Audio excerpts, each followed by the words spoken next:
You make the final payment. No fireworks, no confetti, just a quiet screen that says, balance, zero. And somehow, nothing feels different. That's the part nobody tells you. Because paying off your house is supposed to be the finish line, the moment everything clicks into place. Financial freedom, peace of mind, the dream.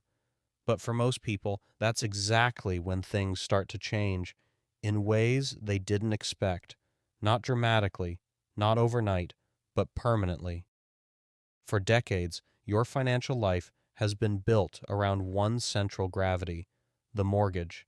Every decision bends around it: where you live, how much you earn, how much risk you can take, even how you think about time. A mortgage is more than debt.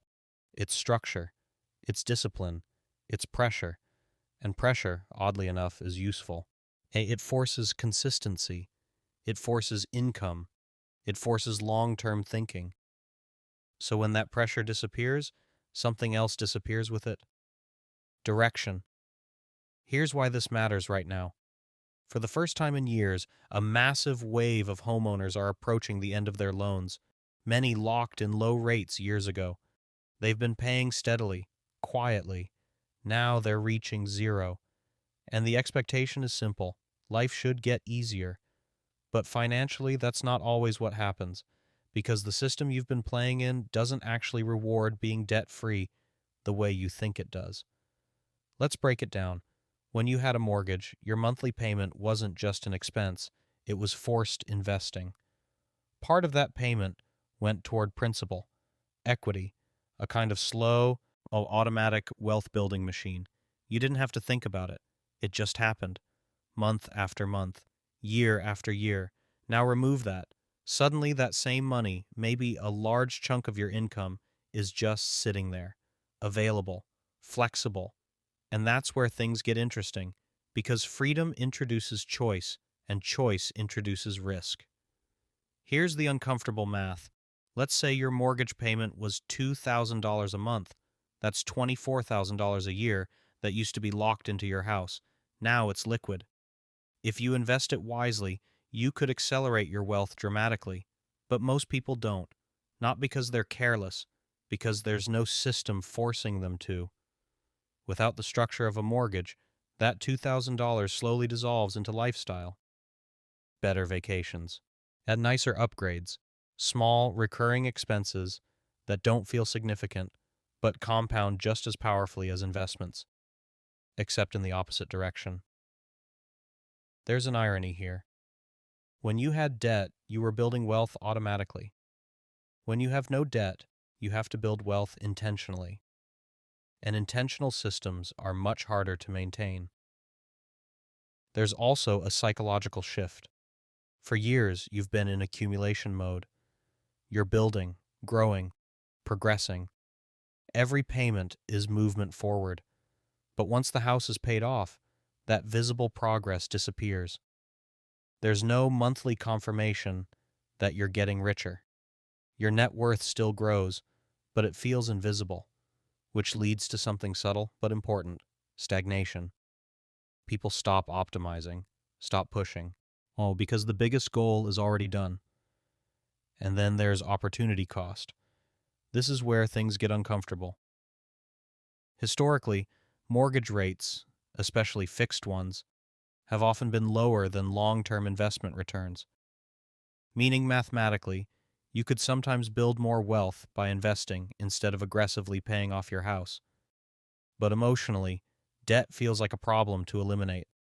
So people prioritize paying it off early. Again, nothing wrong with that. But once it's gone, you're no longer leveraging cheap capital. You're fully exposed to your own discipline and your own decisions.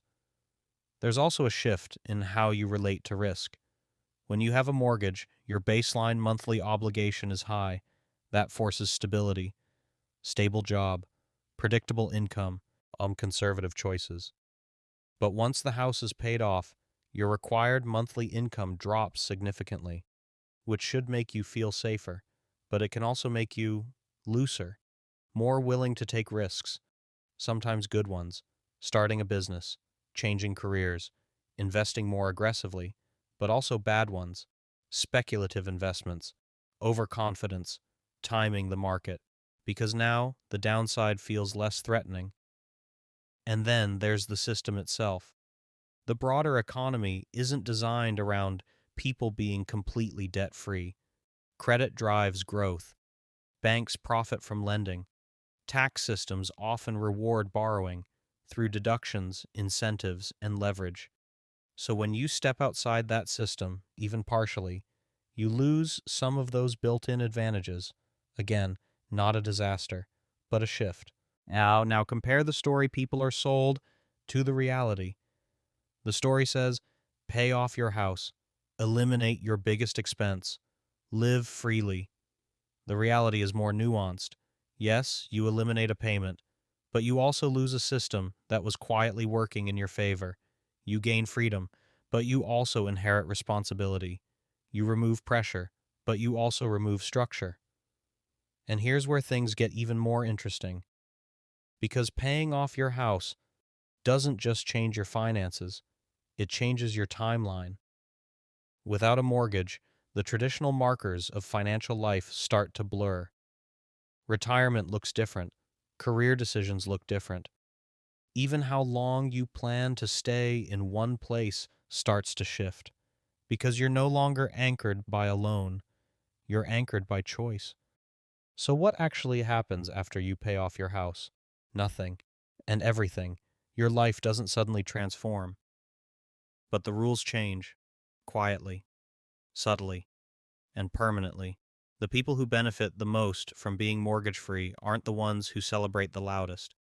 They're the ones who replace the system they just removed. They take that same monthly payment and redirect it with intention. Into investments. Into assets. Into something that continues the momentum. They recreate the pressure by choice because they understand something most people miss. Wealth isn't built by eliminating payments. It's built by what replaces them. And that leads to a question most people never ask when they make that final payment. And not, how does this feel? But what system am I stepping into now that the old one is gone?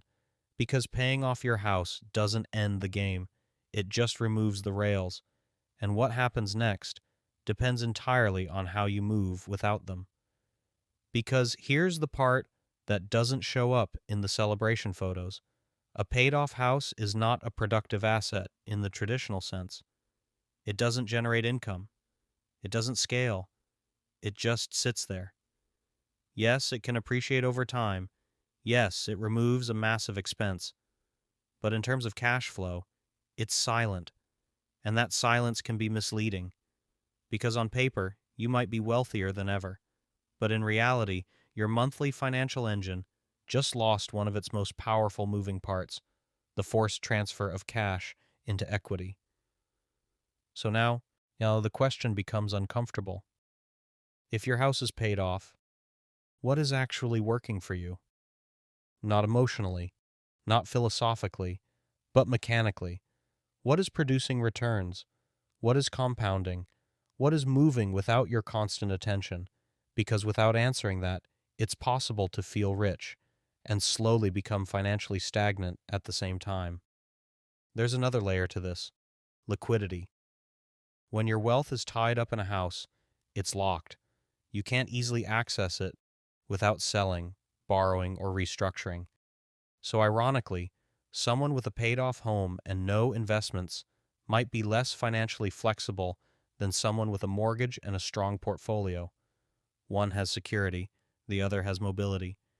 And in modern economies, mobility matters more than ever. Well, now zoom out. Think about how this plays out across millions of households. A generation spends decades paying down mortgages. They finally reach the finish line, and then a large portion of their capital sits in low productivity assets. At the same time, consumption increases because there's more free cash flow, less forced investing, more discretionary spending. From an economic perspective, that's not a coincidence. It's a cycle. Debt creates discipline. Discipline builds assets. Asset completion removes discipline, and without a replacement system, the cycle resets in a softer, less visible way. There's also timing. What happens if you pay off your house right before a major shift, a market downturn, a change in income, an unexpected opportunity? Without liquidity or an investment pipeline, you're forced to react instead of act, and reaction is almost always more expensive. But none of this means paying off your house is a mistake. That's too simple, too binary. The truth is more uncomfortable than that. Paying off your house is a transition point, not a victory, not a failure, a transition.